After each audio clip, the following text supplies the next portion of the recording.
The only thing that's manipulating me is my mind and my fear of what I shouldn't do and what I should do. No one else. Girl on your own model. Yeah.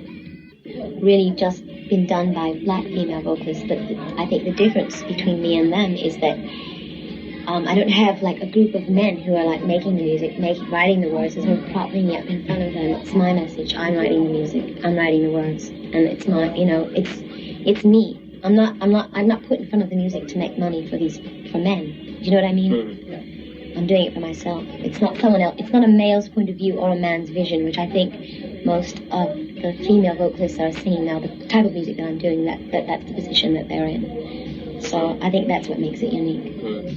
Not a punk group. New wave. Yeah, well, I played in clubs. It was very minimal. I played guitar, and there was a bass player and a drummer, and I wrote all the stuff and sang it. So I was really limited as far as like what I could do. I mean, I was there with my guitar, and I had to really play it the whole time.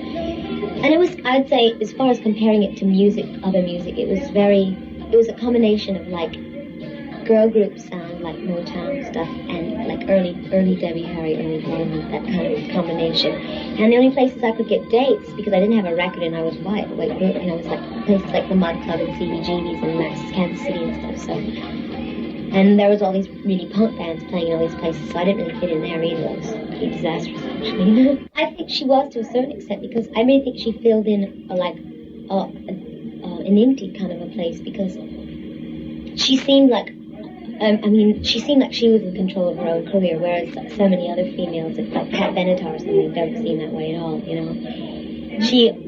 I think she had a sort of unique, sort of blasé attitude, approach to her singing and music, but she wasn't really a singer or anything, but it was just her whole, like, charisma, her charm, and her style that got her over, which is, I think, very important. Mm. And she was a pretty much forerunner, I think. She was an inspiration to me at one point. I admired her. And I liked what she was doing. I thought he would push me vocally, phrasing-wise and stuff, because he's worked with some great female singers. And I also knew he has a great knowledge of musical arrangements and stuff, and I thought that would be an interesting education. So, and it was. Yeah, sort of just, first lesson, Because I come from, just, my background is really basic, minimal understanding of actual music theory and stuff. Which is good. That sound is good too. And virtually no vocal training. Just a very straightforward way of singing. And he had a definite influence on me, pushing me to sing certain ways and stuff. Which is good. I now know better what I sound best doing and what I want to do. Is it just one small break you want to just try this? No, it's something that I've always seriously wanted to do since I was a child.